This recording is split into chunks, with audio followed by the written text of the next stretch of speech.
pueden visualizar más o menos en qué parte del gel van corriendo los fragmentos esperados. Entonces, este buffer no solo es para la reacción enzimática, sino que a su vez funciona como un buffer de carga. Y este es el procedimiento que se lleva a cabo para cumplir el objetivo de la sesión. Entonces, inicialmente lo que se hace es hacer un mapeo de restricción in silico del plásmido con el inserto o con el amplicón, en este caso la proteína verde fluorescente. Sí son tratados con las enzimas que vamos a utilizar en el laboratorio. Entonces, esto se hace con el propósito de poder tener una visualización previa de los fragmentos y la longitud de los mismos que vamos a tener durante el proceso de restricción. Posteriormente, lo que se hace ya es el tratamiento a nivel de laboratorio. Entonces, para esto vamos a tener mezcla 1, mezcla 2, mezcla 3 y el control. Entonces, todos van a llevar agua libre de nucleases, van a llevar el buffer rojo ANSA que vimos anteriormente, el purificado del plásmido que venía de una de las sesiones anteriores, y en la mezcla 1 vamos a trabajar con las dos enzimas juntas, en la mezcla 2 solo con la enzima BAM-H1 y en la mezcla 3 con la enzima XBA1. En el caso del control no vamos a utilizar ninguna de las enzimas de restricción. Una vez que ya se tienen las mezclas preparadas, lo que se va a hacer es homogenizar cada una y se va a incubar en el termociclador a 37 grados centígrados durante una hora. Y en el caso de las enzimas de restricción, uno tiene que tener en cuenta siempre las condiciones a las que ellas trabajan con mayor eficiencia. Si la temperatura es menor, puede ser que no hagan tantos cortes como deberían, que no sean capaces de ubicar los sitios de restricción, y si la temperatura aumenta, más bien puede ser que sean muy inespecíficas buscando sus cortes de restricción. Entonces, por eso es muy importante poder visualizar y analizar la temperatura y las condiciones a las que las enzimas van a trabajar. Una vez que ya termina este proceso de incubación, se va a hacer una corrida electroforética y lo que se va a hacer es comparar lo que obtuvimos en el mapeo in silico y lo que obtuvimos en el laboratorio. En esta diapositiva vamos a ver qué es lo que tenemos. Entonces podemos observar un diagrama general del vector de clonación TOL. En naranja tenemos regiones de interés, regiones que están dentro de ese vector. Entonces podemos observar que hay varios sitios de restricción para tener la opción de utilizar varias enzimas, y lo que está en amarillo es la posición donde estaría el amplicón. Nosotros para esta sesión tenemos el amplicón dentro del vector, que fue lo que construimos anteriormente. Y esas son las dos enzimas que vamos a utilizar. Podemos observar que las dos enzimas hacen cortes flanqueantes al amplicón. Por lo tanto, el vector que por sí solo tenía una longitud de 5.514 pares de bases va a aumentar porque ya tenemos que contar los 720 pares de bases del amplicón. Y eso es importante tenerlo en cuenta para poder visualizar los resultados de la sesión número 8. Entonces, ya a nivel de laboratorio vimos que vamos a hacer 3 mezclas más el control. En el caso de la mezcla 1, nuestro producto es este, el vector junto con el amplicón. Entonces, esta mezcla 1 va a llevar dos enzimas de restricción, BAM-H1 y XBA1. Entonces, cuando exponemos este vector y estas enzimas hacen el corte, vamos a tener dos fragmentos. Vamos a tener un fragmento que contiene el amplicón y unas regiones más pequeñas, y el fragmento total que corresponde al vector. Posteriormente, en la mezcla 2, vamos a utilizar una sola enzima, BAM-H1.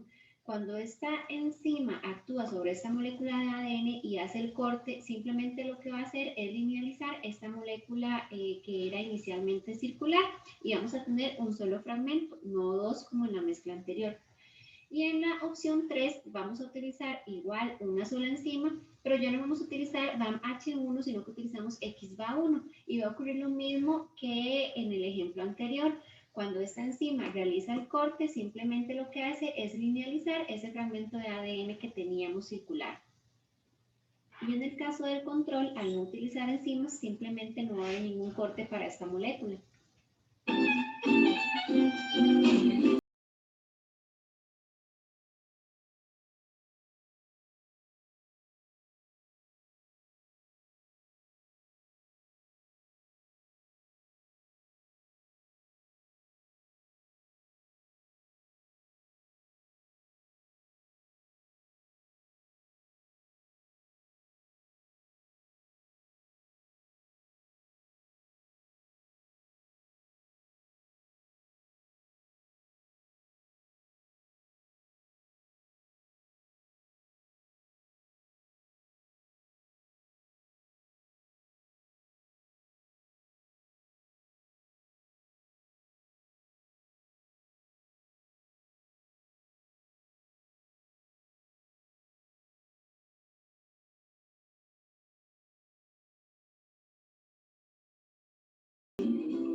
Y ahora lo que vamos a hacer es analizar tanto resultados obtenidos para el mapeo in silico como para lo que hicimos en laboratorio. Entonces aquí en esta diapositiva lo que podemos observar es lo que ya vimos anteriormente, que es el diagrama o la composición del vector top.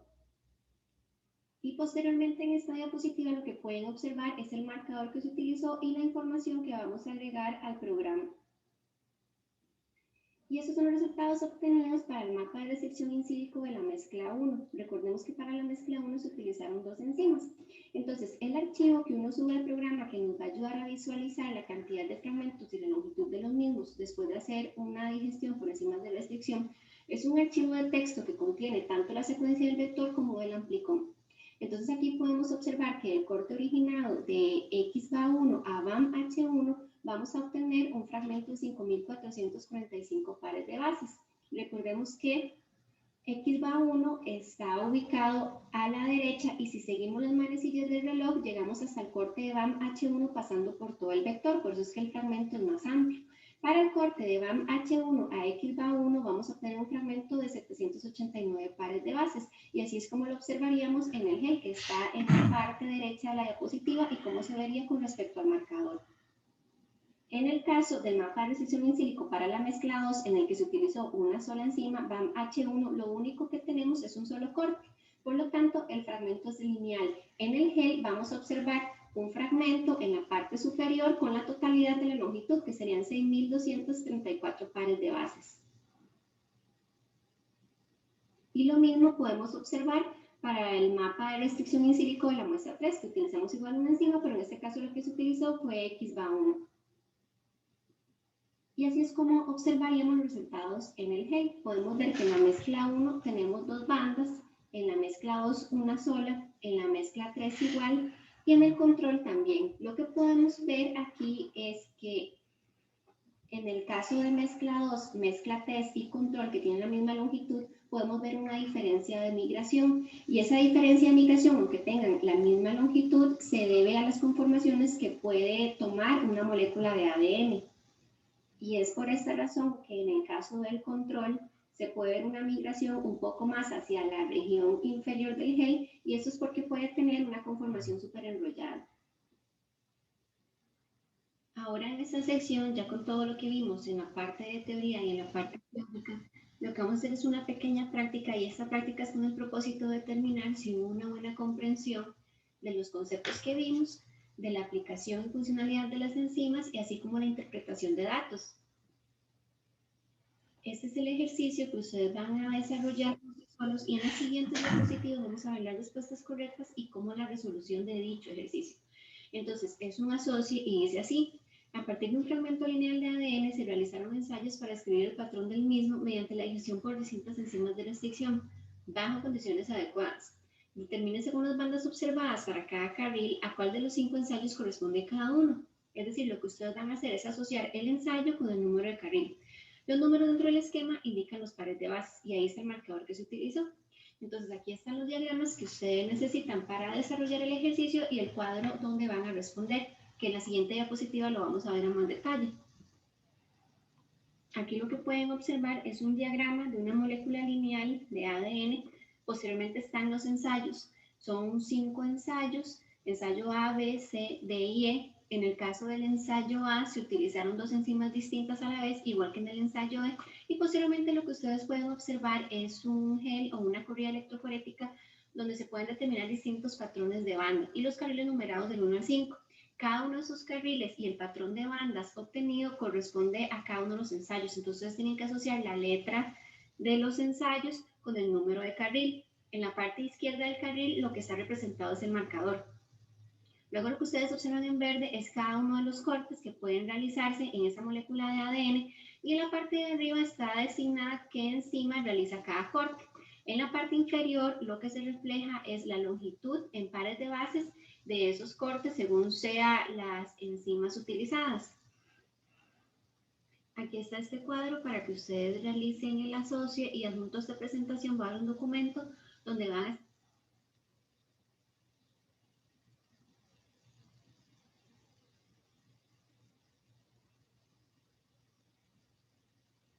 en el que se utilizaron 2 enzimas. Entonces, lo primero que tenemos que hacer es ubicar la posición y los sitios de restricción específicos para cada una de las 2. Entonces, ahí están señalados los 2 cortes de restricción que hace esa enzima. Vemos que hay 2. Y para la segunda enzima de restricción hay 1. Entonces, ahora con base en la determinación y la posición de estos sitios de restricción, vamos a ver cuántos fragmentos se originarían si se hace un corte con estas 2. Entonces vamos a tener fragmento 1, fragmento 2, fragmento 3 y fragmento 4. Lo que sigue es ahora determinar cuál es la longitud de cada uno de esos fragmentos. Entonces, por ejemplo, en el fragmento 1, ¿cuál sería la longitud en pares de bases? Y sería la sumatoria de lo que tenemos ahí señalado. La sumatoria de eso sería 1100 pares de bases. ¿Okay? Posteriormente seguimos con el fragmento 2. Con el fragmento 2 sería de igual manera la sumatoria de 300, 500 y 450, que corresponde a 1250. Finalmente el fragmento 3, que es un fragmento pequeño, que es el fragmento de 150 pares de bases.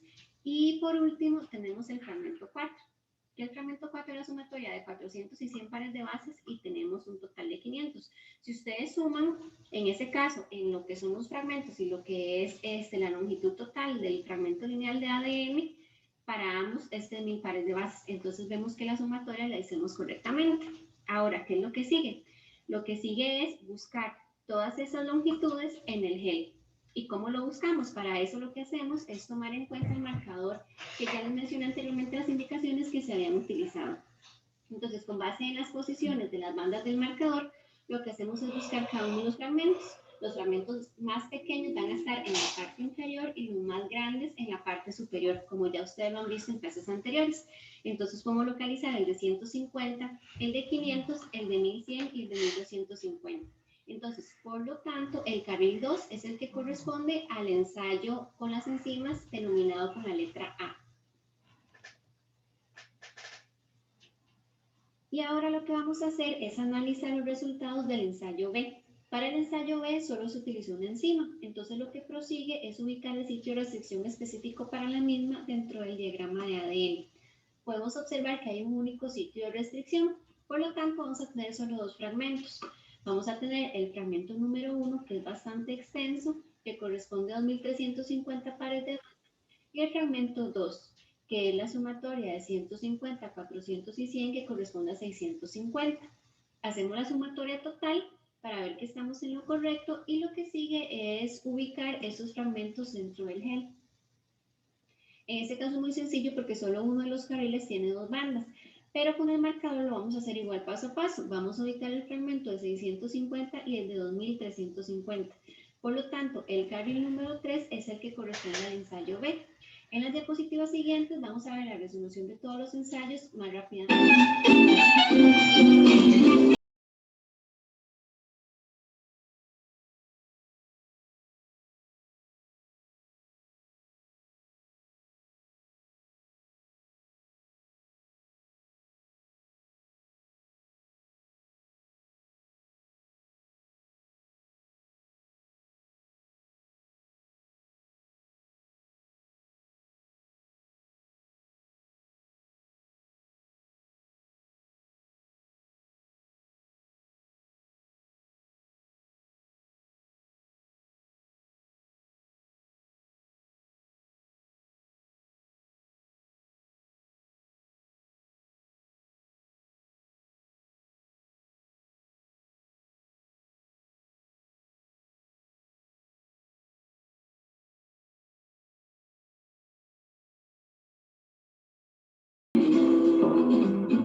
Ya la resolución del ejercicio.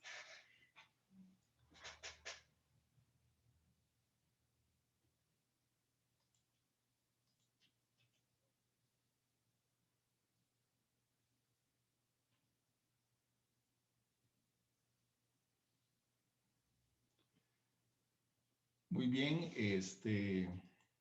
¿tienen alguna pregunta sobre este video? Yo voy a hacer unos comentarios, pero si alguien quiere plantear una pregunta, bienvenida. Yo quiero que volvamos un momentito. Ya les digo.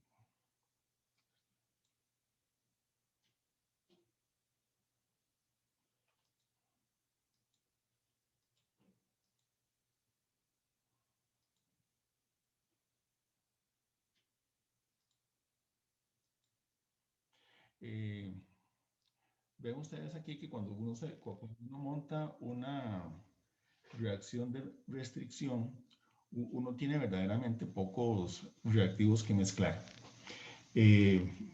Como ustedes pueden ver, tienen el buffer, el agua, el sustrato, la enzima, y básicamente es eso.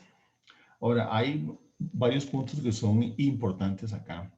Usualmente la concentración de plásmido que uno tiene es relativamente alta en las preparaciones que uno hace.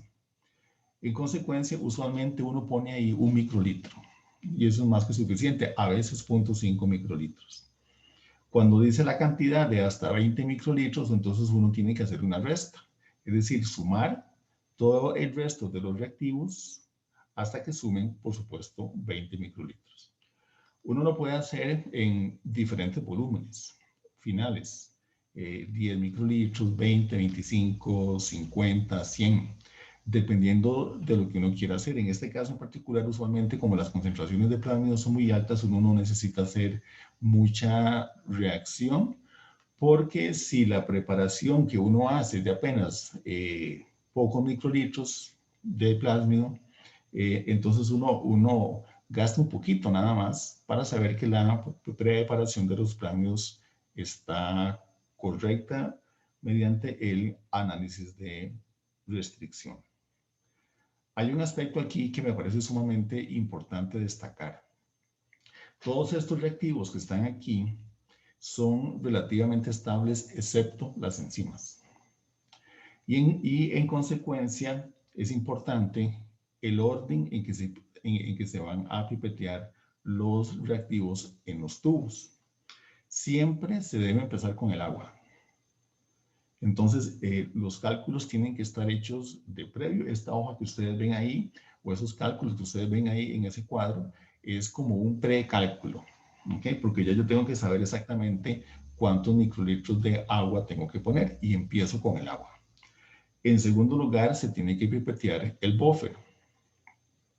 Y en tercer lugar, el plásmido. Se mezcla en ese orden y posteriormente se añaden las enzimas. ¿Por qué eso es importante? Porque las enzimas son muy lábiles. Las enzimas uno las guarda usualmente a menos 20 grados centígrados. Están en un buffer especial que tiene 20% de glicerol, que a menos 20 grados centígrados ese buffer no se va a congelar. El buffer se mantiene líquido. Entonces uno saca las enzimas en el momento en que uno las va a pipetear y posteriormente uno las guarda inmediatamente otra vez de vuelta a menos 20 grados centígrados. Insisto en el punto, es lo último que se añade una vez que ya todo está mezclado. Si uno lo añade de primero, por ejemplo, uno pues añade el 0.5 microlitros de la enzima BAM-H1 y le pone luego el agua, uno pone la enzima en unas condiciones que no son óptimas para ellas y es perfectamente posible que parte de la enzima se desnaturalice y en consecuencia se pierda actividad. Por ese motivo, por esa razón, es importante que las enzimas se añadan siempre de último. Y ya hasta incluso cuando uno pone el agua, el buffer y el plásmido, el sustrato para la enzima, eso se tiene que mezclar en esos momentos. ¿Okay? El otro aspecto importante que hay que destacar es que, si bien es cierto, ahí pone que hay que ponerlo en el termociclador. Cuando uno hace las reacciones de restricción, lo importante es la temperatura. Uno lo puede hacer en un baño con agua, uno lo puede hacer en una incubadora de pues, aire seco, como las que uno usa para guardar bacterias. No importa tanto el dispositivo donde uno lo tenga, siempre y cuando obviamente mantenga una temperatura apropiada por el tiempo que se necesita. Usualmente las enzimas tienen una concentración de entre 5 y 10 unidades por microlitro. Y eso es suficiente para las reacciones con las cantidades de plásmido que están indicadas ahí. Es decir, en ese 0.5 microlitros que se indica ahí del volumen de enzima de BAM-H1 o de EXMA1, en ambos casos tiene que indicarse cuál es la concentración de la enzima que se tiene, porque a veces vienen más concentradas. Por distintas razones, para ciertas técnicas, es posible que uno necesite altas concentraciones de enzima. Usualmente, como les digo, viene entre 5 y 10 unidades por microlitro.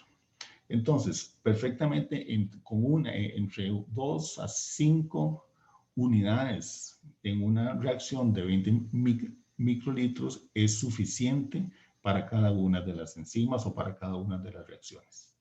Esos son detalles que me parece que son importantes a anotar. Hay otros aspectos que también les quiero mencionar. Profe, Dime, ¿quién me está hablando? Lucía, sí. una pregunta. Claro. Sí, una pregunta. ¿Por qué? O sea, no sé si es tonta, pero bueno, una pregunta. El purificado del plásmido, ¿por qué está en microgramos? Porque es sólido. No, no, no, no, no. Ok. Cuando uno hace la preparación de los plásmidos, siempre queda en un líquido. ¿Okay? Y uno debe hacer una estimación de la concentración. Aquí está puesto lo que se necesita en masa para poderlo visualizar bien en un gel. Si yo pongo muy poquito plásmido, no lo voy a ver en el gel. Y si yo pongo mucho plásmido, lo voy a desperdiciar. Entonces, usualmente lo que se necesita en una reacción de estas para poderlo verlo bien en el gel es suficiente con 0.25 microgramos de plasma. ¿Okay? Puedes poner 1, puedes poner 5, puedes poner 10, pero con 0.25 es una cantidad suficiente para visualizarlo bien en el gel. Si pones menos de 0.25, las bandas van a ser muy tenues y entonces muchas veces las interpretaciones no son fáciles. Ahora, a veces uno está construyendo plásmidos que son muy difíciles. Estos plásmidos, como ustedes pueden ver, son plásmidos sumamente pequeñitos, que tienen 5 kb, 6 kb más o menos. Y son plásmidos que son multicopia, es decir, que dentro de cada célula bacteriana pueden haber muchas copias del plásmido. En consecuencia, con estos plásmidos, usualmente la cantidad de plásmidos que uno recupere en una preparación de plásmidos es muy alta. Y entonces, alcanzar esta cantidad de 0.25 microgramos por reacción, verdaderamente es muy fácil.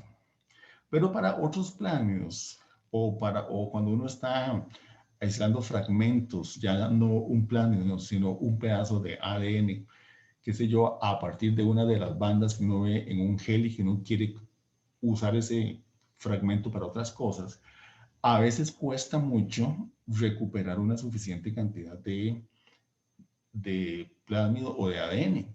Hay otros plásmidos, por ejemplo, que tienen apenas 1 o 2 copias por célula, particularmente plásmidos que son muy grandes, que no son vectores. Y muchas veces uno tiene que hacer cultivos de, no sé, 2, 3, a veces hasta 5 litros para poder recuperar una cantidad suficiente de plásmido para poderlo analizar. Entonces, esta cantidad de 0.25 microgramos es la cantidad, digamos, adecuada para que cuando uno hace una digestión, uno lo pueda ver bien en un gel. Si pones muy poquito, las bandas son muy tenues. Y si pones mucho más, es un desperdicio. Verdaderamente. Y se pone en microgramos como una cantidad. Pero tiene razón, es decir, debería ponerse en volumen o ponerse en concentración, lo que uno necesita. Aquí se pone la indicación de que lo que se va a requerir para la digestión es de 0.25 microgramos. Eso está bien. ¿Ok? Si uno tiene 0.25 microgramos por microlitro de plasma, entonces yo tengo que poner aquí un microlitro. Y así uno lo puede entonces calcular. La idea es que en la reacción uno tenga más o menos esa cantidad por las razones que les estoy dando. Profe, pero entonces ahí habría que calcular cuánto es en volumen, ¿verdad? Porque el plásmido sí está líquido. Exacto. Como les dije yo, ahora esta es como una hoja de precálculo, porque yo tengo que terminar de calcular todavía ahí justamente cuál es el volumen de plásmido o de la solución de plásmido que yo tengo para ponerlo en la reacción y en consecuencia eso me suma a mí una cierta cantidad que yo le sumo más los 2 microlitros de buffer más el volumen de las enzimas y en consecuencia entonces la diferencia es lo que yo pongo de pues agua.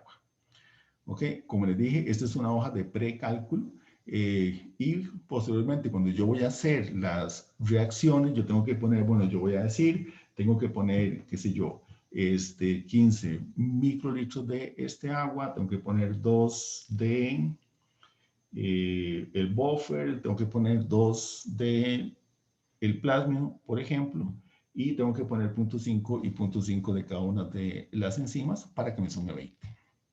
Si el plasmio está muy concentrado y tengo que poner, qué sé yo, 0.5 microlitros nada más, entonces tengo que subir la cantidad de agua para completar los 20 microlitros. Vean que el buffer rojo ANSA que se usa en esta práctica es un buffer que está 10 veces concentrado, está 10x.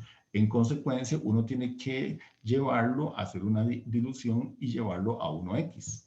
Por eso uno pone el décimo de volumen. Entonces, si el volumen final de la reacción son 20 microlitros, pues entonces uno pone 2. Si fuera un volumen final de 50 microlitros, uno pone 5. Si fuera un volumen final de 10 microlitros, uno pone 1. ¿Les quedó claro? Sí, profe, gracias. Mucho gusto, Lucía. Ok. Bien, quiero mostrarles otras cosas. Espérate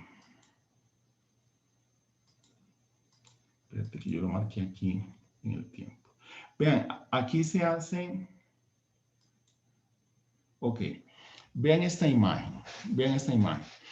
Esta imagen, con respecto a lo que yo les acabo de mencionar, hay una discrepancia importante. Vean que aquí hacia la izquierda, en la gradilla, pues amarilla, parece que ahí están los buffers y otras cosas más por ahí.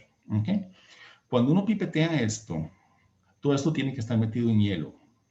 En hielo molido. Hay máquinas en los laboratorios que generan ese hielo molido, porque todo se tiene que pipetear a una temperatura de 4 grados.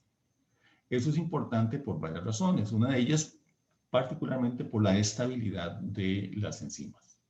Entonces, lo que se hace es que las enzimas se mantienen a menos 20 grados centígrados. Yo pipeteo lo que les acabo de mencionar en este orden. De primero el agua, después el buffer y después los plasmios.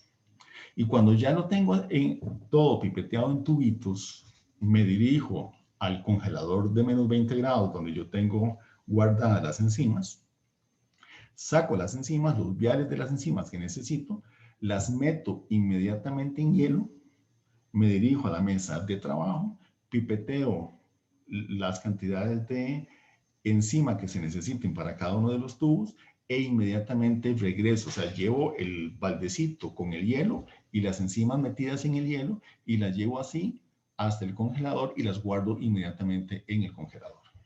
Así es básicamente como se tienen que cuidar las enzimas. Como ustedes ven en esta práctica que se están usando dos, pero usualmente no tiene 25, 30, 50 enzimas distintas y muchas veces uno pipetea varias cosas al mismo tiempo. Y justamente como les decía, porque las enzimas son las más lábiles de todas. En esta forma en que se pipetea acá, se está haciendo por un tema didáctico, pero cuando uno trabaja las enzimas en el laboratorio hay que trabajarlas con mucho cuidado. Y esto me parece un punto sumamente importante. Me voy a mover. ¿Hay dudas acá? En esta parte. Bueno, si no me dicen nada, asumo que todo está claro, ¿está bien? Ok.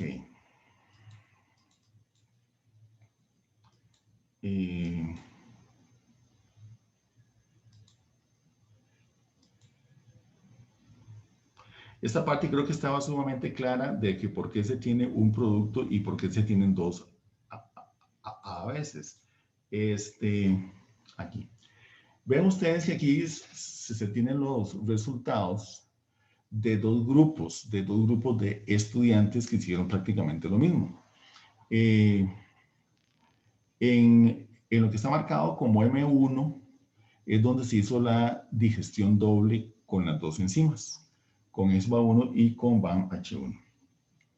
M2 y M3 es cuando se hace únicamente con una de las dos enzimas. En consecuencia, como estos son sitios únicos en el plásmido, lo que pasa con el plásmido es que como es un plásmido circular, con esta digestión, con solamente una enzima, con XBA1 o con BAM-H1, el plásmido se va a linealizar. Entonces queda una molécula, digamos así, lineal. Y ven ustedes que tiene un tamaño que parece muy similar al que sale en la banda, en la línea que está marcada como M1. Recuerden que el inserto era de más o menos 700 pares de bases. El vector mide 5.5 kilobases, más o menos unas 5.500 pares de bases. Cuando uno suma el vector con el inserto, uno tiene aproximadamente 6.200 pares de bases. ¿Okay? En consecuencia, el M2 y el M3 en el grupo 1 y en el grupo 2 tiene un tamaño de 6.2 kilobases. El del que está en la posición 1, a pesar de que se ve muy cercano, ven ustedes que tiene prácticamente, y uno dice, bueno, pues es que mide casi que lo mismo. Mide 5.500 kilobases, es decir, entre este y esta otra banda hay una diferencia de 700 pares de bases. Por el tipo de gel que se utiliza, esa diferencia no se nota mucho. Posiblemente este gel, solo con verlo así, tiene posiblemente 1% o tal vez 0.8% de agarosa. Y en consecuencia, los fragmentos de ADN de menos de 3 kilobases, de menos de 3.000 pares de bases, se resuelven bien. Pero los fragmentos de ADN que tienen tamaños superiores a 3 kb, es muy difícil que se resuelvan, que se separen apropiadamente. Yo tendría que hacer un gel con un porcentaje de agarosa posiblemente menor, tal vez de 0.5, para que uno pueda tener una buena separación y uno pueda marcar esa diferencia entre 5.5 y 6.2. Pero en este tipo de gel, que puede ser 1%, tal vez hasta incluso 1.2%, se resuelven muy mal los fragmentos grandes, pero se resuelven muy bien los fragmentos más pequeños. Yo tendría que bajar el porcentaje de agarosa para que los fragmentos más grandes se puedan resolver. En todo caso, este gel es bastante informativo, es decir, por el diseño en que está planteado el experimento, con la digestión con las dos enzimas, yo genero el fragmento del tamaño esperado. Usualmente cuando uno diseña una digestión y una correspondiente electroforesis en gel, uno espera que los fragmentos de interés queden más o menos a la mitad del gel. Y eso es lo que estamos viendo acá. ¿Okay? Porque el fragmento que me interesa buscar detectar es el inserto. Y en consecuencia, la digestión que yo tengo en la línea M1 me marca a mí o me da a mí un resultado que me confirma que el plano está bien hecho. El otro aspecto que menciona Dani aquí en este video es con respecto a esto que llaman banda A, aquí, que es esta misma. Noten ustedes que este plásmido es el mismo que el M2, el M3 y el M1, es decir, es el plásmido sin la digestión. Y a pesar de que es un plásmido de la digestión que tiene el mismo tamaño de 6.2 kilobases o 6.200 pares de bases, noten ustedes que corre un poquito más abajo. La diferencia fundamental está indicada acá, en la conformación que tiene el plásmido. Como yo le mencionaba a ustedes en una de las clases, creo que de genómica, obviamente el superenrollamiento de las moléculas de ADN hace que su comportamiento electroforético sea diferente. En consecuencia, una molécula cerrada, completamente circular, como son los plásmidos, corre electroforéticamente de una manera, y si se encuentra linealizada, corre de otra manera diferente. Hasta incluso cuando los plásmidos tienen diferentes grados de supercoiling que puede suceder. En consecuencia, uno no ve solamente aquí como una línea dominante, sino que, y tal vez uno juega un poquito con la fotografía y uno puede visualizar por aquí una línea y posiblemente por acá otra línea, porque hacen como un ladder, como escalera, con distintos grados de superenrollamiento. Por eso es que el plásmido sin digerir corre electroforéticamente más rápido que los plásmidos linealizados que se muestran en la posición M2 y en la posición M3. ¿Eso quedó claro?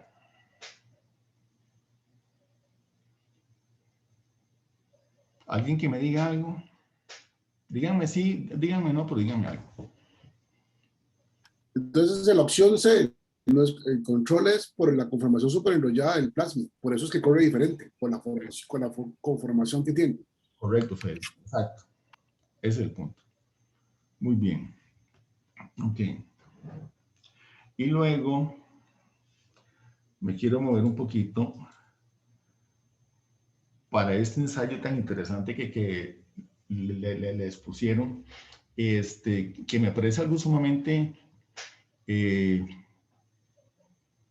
ingenioso, como lo plantearon, pero hay un punto aquí que hay que discutir de una manera muy clara.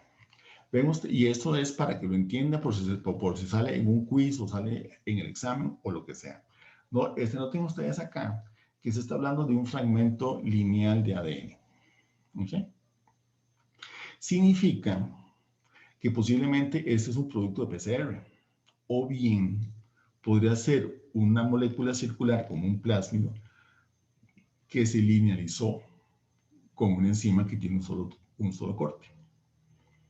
La pregunta, o sea, cuando yo leo esto, yo me quedo con la inquietud, bueno, ¿cómo fue que se generó esta molécula, este fragmento lineal de ADN? Entonces, o bien puede ser por un producto de PCR o puede ser un plásmido.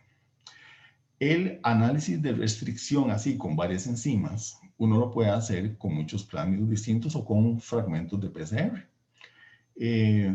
Si esto fuera el plásmido que ustedes construyen en el laboratorio, el vector más el inserto, uno podría hacer exactamente lo mismo. Pero hay que tener entonces mucho cuidado con las sumas. ¿Por qué? Porque en un plásmido lineal, como el que se muestra acá, el plásmido o el fragmento de ADN inicia en este punto y finaliza acá. Los plásmidos circulares uno también los puede representar linealizados. Y hay que entender, cuando uno ve esos mapas, de que, si bien es cierto, viene desde la posición 1 hasta la posición 3000 en este diseño, realmente en un plásmido, la posición 3000 continúa luego con la posición 1. Entonces, hay que tener mucho cuidado con este detalle, que si ustedes tienen un fragmento lineal o es una molécula circular. Ahí es donde la situación cambia. Ahora, usualmente, aunque esta práctica está muy bonita, me gustó mucho, usualmente el procedimiento para hacer un análisis de restricción es diferente, es al revés. Es decir, yo tengo un fragmento de 3 kilobases de 3000 pares de bases, pero yo no tengo los sitios de corte. Entonces, yo trabajo con una barrita como estas, ¿ok? Que yo sé que mide 3000 pares de bases, pero el resto no lo tengo. Entonces, yo tomo una enzima como SAL1 y me genera 2 fragmentos, pero yo no tengo cómo marcarlo. Tengo que aislar este fragmento, purificar el fragmento más grande, el de SAL1 creo que era de 2350 pares de bases, aislarlo del gel, uno lo puede eluir y volverlo a digerir, por ejemplo, con R1. Si yo tomo el fragmento de sal más grande, que es este, que va desde aquí hasta acá, y lo digiero con eco R1, genero 3 fragmentos. Uno pequeñito de 200, otro aquí más grande, y después otro que va desde aquí hasta acá. Entonces, para construir un mapa de restricción, como está aquí, más bien yo empiezo al revés. Empiezo con la barrita sin ningún sitio de restricción. Y lo voy digiriendo por partes. Y entonces uno va literalmente construyendo un rompecabezas. Otra forma, sin embargo, para llegarle a los sitios de restricción de una manera más sencilla y con un poco más de recursos es que uno simplemente toma este fragmento de ADN y lo secuencia completo. Entonces, cuando uno analiza la secuencia del fragmento, simplemente desde el punto de vista informático, uno puede buscar las secuencias de los sitios de corte y entonces uno puede generar el mapa ya con la secuencia. ¿Okay? Pero usualmente, como les digo, cuando uno hace un análisis de restricción para hacer un mapa de restricción, usualmente no me dan tanta información. Entonces, es importante que tengan cuidado con ese detalle igual. ¿Okay? ¿Algún otro comentario? ¿Alguna otra pregunta que quieran hacer? Con respecto a esta última parte, ¿les quedó muy claro cómo se construyó? No. Yo tengo una pregunta. Cuando se hacen los mapas de restricción, ¿se utilizan las enzimas de restricción o se puede hacer por secuenciación de ADN? Esa fue la opción. Uno lo puede hacer de dos formas distintas. Vamos a ver, esta práctica es para entender cómo se construye un mapa de restricción. ¿Okay? Uno lo puede hacer como dos formas distintas. O sea, si yo quiero derivar información sobre el fragmento de ADN, sea circular, sea lineal, yo necesito hacer distintas técnicas para sacar esa información. Lo más sencillo en estos momentos, tal vez no es tan fácil, ¿no? Pero es lo más sencillo desde el punto de vista técnico para obtener esa información es hacer una secuenciación del fragmento. Entonces ya me tira, o sea, uno lee completamente la tira y entonces me dice, bueno, yo leo todas las 3000 pares de bases que tiene la secuencia y luego informáticamente yo puedo identificar dónde está el sitio EcoR1, por ejemplo. Entonces puedo construir este mapa y puedo construir ese mapa de esa manera sin hacer necesariamente el análisis de restricción. Yo puedo identificar, por ejemplo, si hay un marco de lectura, si hay un gen, si no hay un gen, si hay, no sé, secuencias promotoras, lo que ustedes quieran. ¿Ok? En esa, informáticamente ya cuando uno tiene la secuencia. Pero si uno no tiene la secuencia, uno tiene únicamente el pedazo de ADN y uno puede analizar ese fragmento de 3000 pares de bases con enzimas de restricción.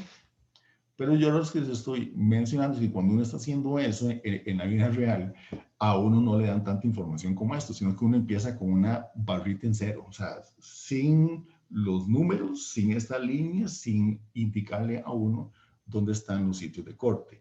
Si no puedo hacer una secuenciación, tendría que purificar este fragmento, lo pongo en distintas cantidades, en distintos tubitos, y juego con las diferentes enzimas que ya yo sé cuáles son los sitios de corte de las enzimas. Puede ser que yo use una enzima, qué sé yo, como PV2, que no está aquí, y no me corte nada. Entonces ya sé que el sitio del reconocimiento de esa enzima no está presente en la secuencia. Utilizo EcoR1 y me resultaron 3 fragmentos diferentes. El EcoR1, espérate, yo lo hice por aquí. EcoR1 es el número 1 que está acá. Entonces, cuando yo tomo esta enzima y se lo pongo al ADN, pues puede ser este fragmento. Si yo veo esto solamente como una barra blanca, se me generan 3 fragmentos donde pongo yo los sitios de corte. No los puedo poner. ¿Ok? Tengo una banda de 1600, otra de 1200 y otra de 200. Entonces yo puedo aislar la más grande de todas, por ejemplo, del gel, que sería esta de aquí hasta acá, por ejemplo, este pedacito, y lo digiero con las diferentes enzimas. Entonces, yo puedo hacer una digestión de este fragmento, el más grande que se me genera con EQR1, y lo digiero con BAM H1, por ejemplo. Y me genera un pedacito grande y otro más pequeñito. Entonces, ahí uno va construyendo, literalmente, uno hace un rompecabezas para hacer un mapa de restricción. En este caso, desde el punto de vista didáctico, para hacerlo más sencillo, para que comprendamos el concepto, Jorge y Daniela les hacen a ustedes este esquema, en donde les dan los sitios de corte, cuánto mide cada fragmento y cómo se vería eso en el gel para hacer una asociación. Pero en la vida real es un poquito más complicado construir los mapas de restricción si uno no tiene la secuencia del fragmento de ADN. Otra pregunta y rápida. Sí, sí, claro. Entonces, cuando, por ejemplo, en este ejemplo que acaba de decir, a ver si lo entendí, cuando usted hace el corte con ECORI 2 veces, él corta en 2 lugares y el pedazo que sobra es el pedazo grande que estamos viendo, si fuera así, porque las enzimas cortan un pedazo. Vamos a ver. Pensá que vos no tenés toda esta información que está acá. Vos no sabes que puede ser EQR1 corta aquí y nada más. ¿Ok? Corta en 2 sitios diferentes. Cuando corta en 2 sitios distintos, me genera un fragmento de 200 pares de bases, otro de 1200 que va hasta acá y otro de 1600 que va hasta acá. ¿Ok? En la información que te están dando te dice, mire, es que los sitios de corte son estos. Pero cuando uno tiene solamente un fragmento de ADN y no sabe dónde están ubicados los sitios de corte, lo que vas a ver es esto. Esto que está acá. Pero no tenés idea, francamente, de dónde están ubicados los sitios de corte. Las posibilidades de que esos estén puestos en distintos sitios para que den este mismo resultado son varias. Es decir, ¿qué pasaría si este sitio EQR1 no está aquí, sino que está aquí? Y este otro sitio que está aquí no está aquí, sino que está como por aquí. Te dan exactamente los mismos resultados. Entonces, con esta información, yo sé que en este fragmento de ADN, EQR1 me corta 2 veces y me genera estos fragmentos de estos tamaños.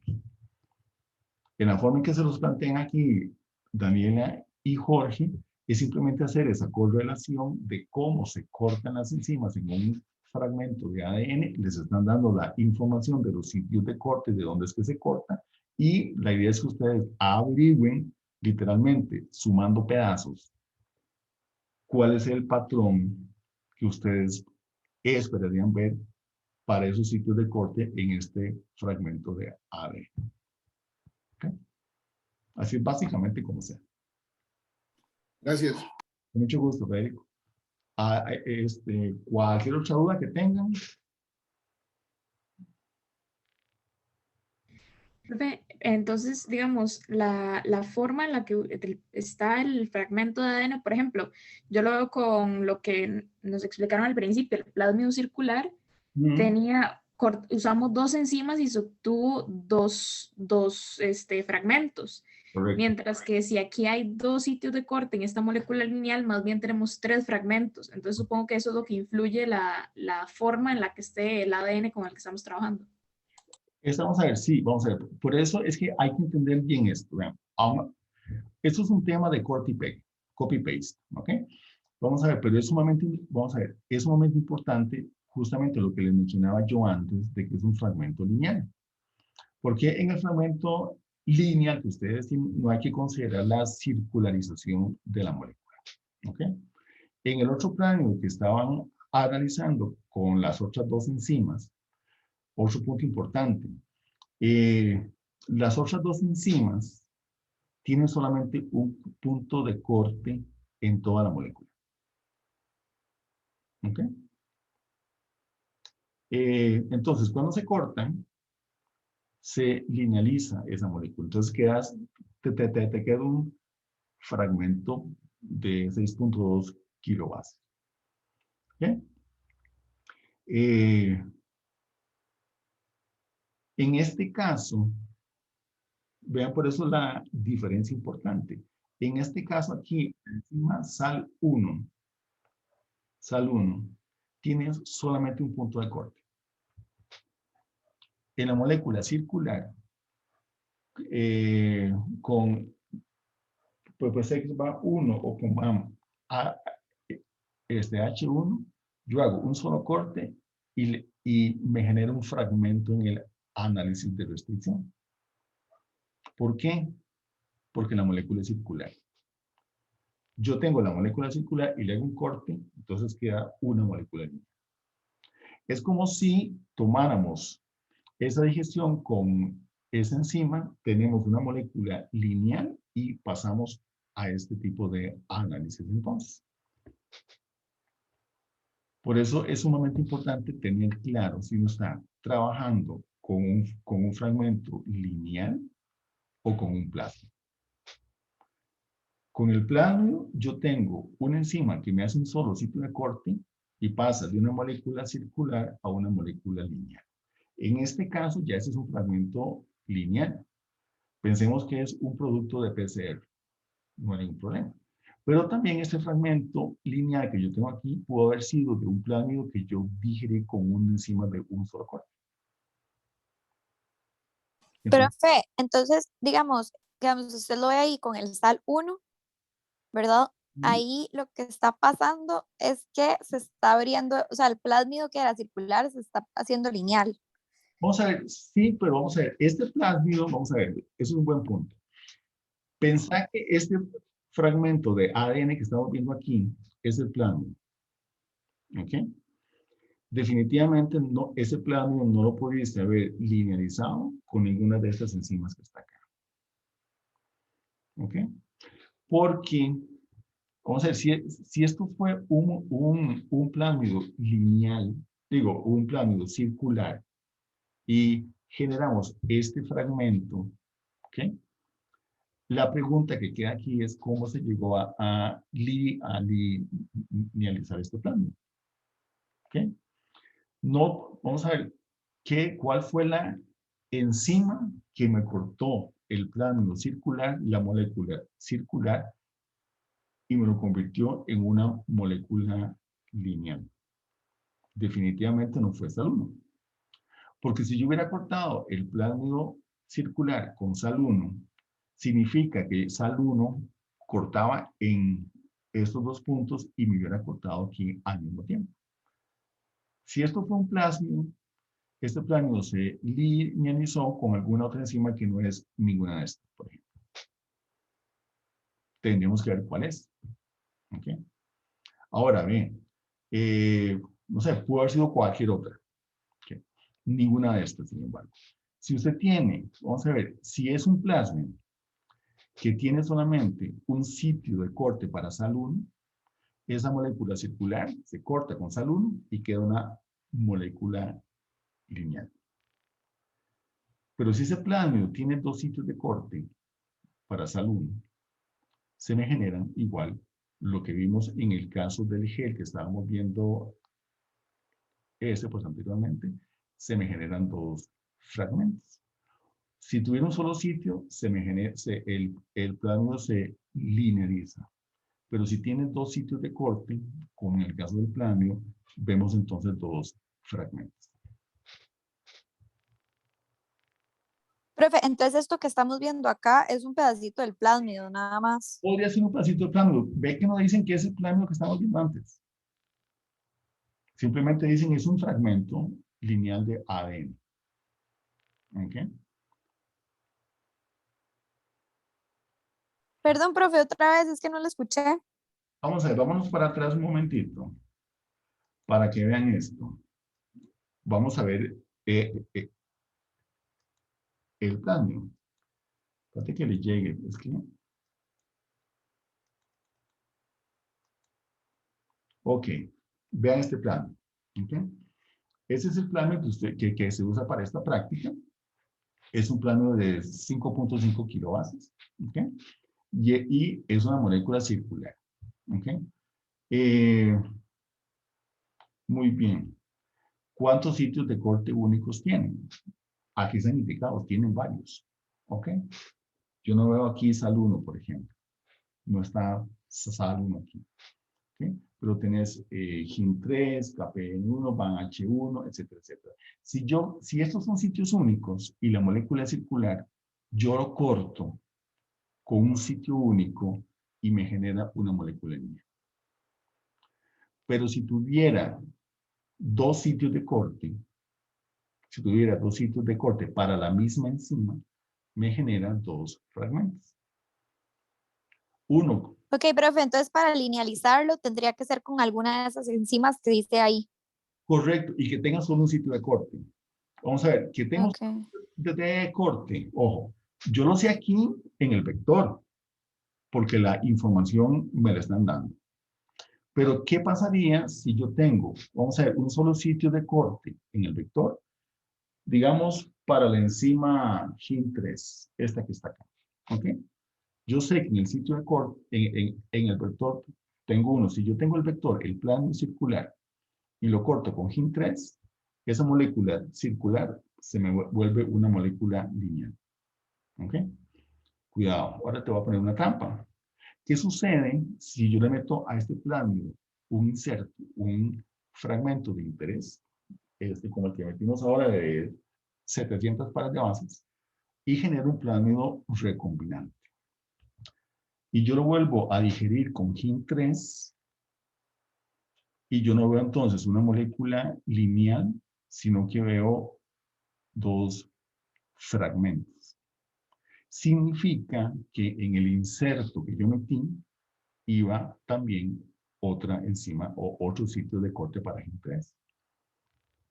Yo tengo la información completa para este plano, pero no tengo la información del inserto. Entonces, puede ser que yo con el inserto, cuando meto el inserto, también estoy metiendo más sitios de corte.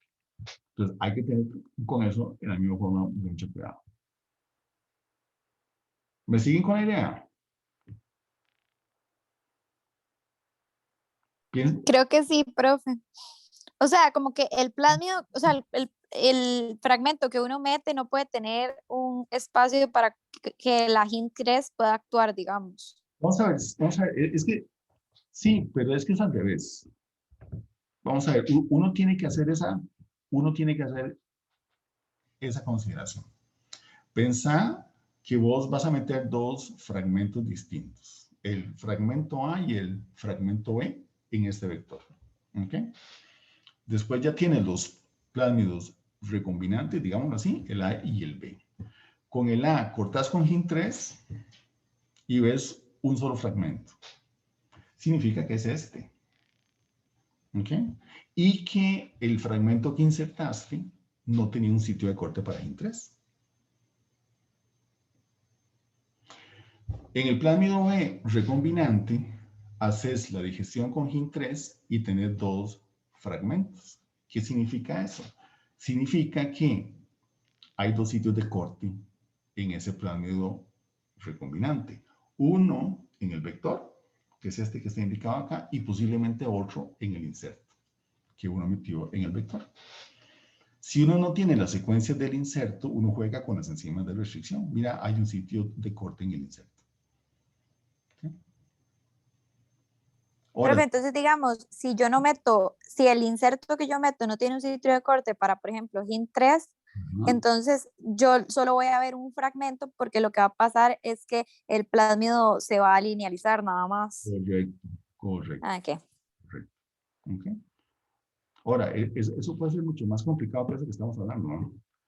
Porque si metes un inserto grande de 2 KB, por ejemplo, de 2000 pares de bases, es muy probable que tengas otros sitios de corte, sea para HIN3 o para otras enzimas. Entonces, cuando uno lo corta con una enzima, de un momento a otro ve 5 pedazos. Y más si haces una digestión doble. O sea, usas HIN3, usas APA1, por ejemplo, y te salen un montón de fragmentitos. Entonces, eso te indica que en el inserto iban más sitios de corte.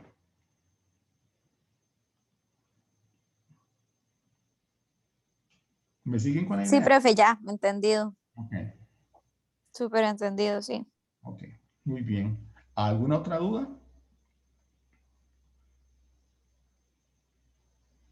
Bueno, si no hay más dudas, por favor, cualquier cosa que quieran consultarme, me lo consultan al correo electrónico. Yo le voy a pasar el link de este video a Mariana, que creo que está por aquí, para que ella comparta el link entonces con el resto de los compañeros, ¿les parece?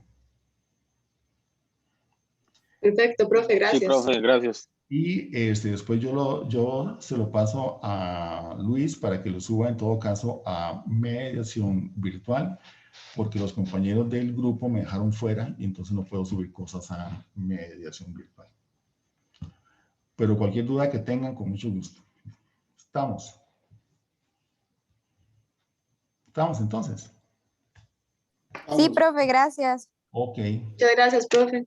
Bueno, que tengan una linda tarde. Cuídense mucho, por favor. Gracias, profe. Igual. Gracias, profe, igualmente. Gracias, profe. Gracias, profe. Chao. Cuídense mucho.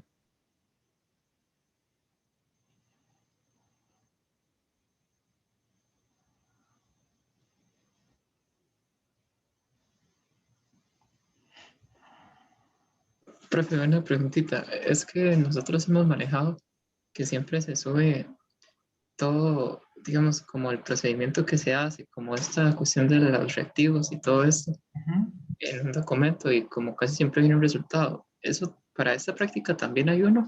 ¿Para esta práctica del laboratorio? Es que no lo he encontrado. A pedir que le hagas la consulta a Jorge, por favor. Ah, ok. ¿Está bien? Entendí. Cualquier cosa que te diga con suerte te lo digo mal y te embarco. Entonces vieras que no quisiera contestarte la pregunta mejor. Ah, no, sí, entiendo. Gracias, profe. Con mucho gusto. Entonces la clase va a ser subida, la clase de la práctica va a ser subida ya a mediación, ¿verdad? Ok, Correcto. perfecto. Doc, le cuento que Aarón está chocho. Suave un toque, suave un toque, suave un toque.